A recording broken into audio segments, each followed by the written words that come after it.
অন্যদিকে কলকাতার ডিভাইডারের রং বদল, ডিভাইডারের রং হলুদ সাদা করার সিদ্ধান্ত নেওয়া হয়েছে এবং বিভিন্ন জায়গায় ডিভাইডারের রং বদলে ফেলা হয়েছে, বদলাচ্ছে সেই রং। যেই ছবি আপনারা দেখতে পাচ্ছেন যে ডিভাইডারের রং পরিবর্তন করা হচ্ছে বিজেপি সরকারে আসবার পরই কার্যত ডিভাইডারের রং হলুদ সাদা করার সিদ্ধান্ত নেওয়া হয় এবং সেই ছবিটা এক্সক্লুসিভলি আপনাদের সামনে আমরা তুলে ধরছি। কলকাতায় ডিভাইডারের রঙে বদল করা হলো, ডিভাইডারের রং হলুদ সাদা। অত্যন্ত মনোরম এবং স্নিগ্ধ এই রং যা ডিভাইডারে করা হয়েছে, সাদা এবং হলুদ রং করা হয়েছে। ডিভাইডারের রং হলুদ সাদা করার সিদ্ধান্ত নেওয়া হয়েছে।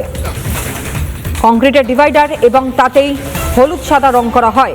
রাজ্যে বিজেপি সরকার গঠনের পরই শহর জুড়ে ডিভাইডারের রং নীল সাদার পরিবর্তে হলুদ সাদা করার সিদ্ধান্ত নেওয়া হয়েছে এবং সেই মতো শহরের বিভিন্ন প্রান্তে ডিভাইডারের রং বদল করা হয়েছে বেশ কিছু জায়গায়।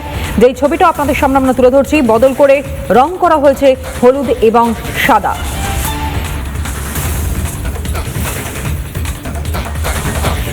কংক্রিটের ডিভাইডারের সাদা হলুদ রং, যেই রং অত্যন্ত মনোরম এবং সেই ছবিও আপনাদের সামনে আমরা রেখেছি। বিভিন্ন জায়গায় যে ডিভাইডারগুলো রয়েছে সেই ডিভাইডারের রং পরিবর্তনের সিদ্ধান্ত ইতিমধ্যে গ্রহণ করা হয়েছে, হলুদ সাদা করা হয়েছে বিভিন্ন জায়গায় ডিভাইডারের রং।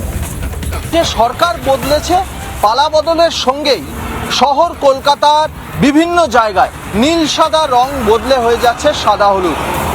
পার্ক স্ট্রিট ফ্লাইওভার, সেই পার্ক স্ট্রিট ফ্লাইওভারের ওঠার মুখেই একটি জায়গায় যে মিডিয়ান ডিভাইডার রাখা রয়েছে, অর্থাৎ কংক্রিটের যে ডিভাইডার বা বাইরে একটি রাস্তার ধারে বাইলেন হিসাবে তৈরি করে দেওয়ার জন্য এই যে কংক্রিটের ডিভাইডার, সেই কংক্রিটের ডিভাইডারগুলো সাদা হলুদ রঙে রঞ্জিত করা হয়েছে।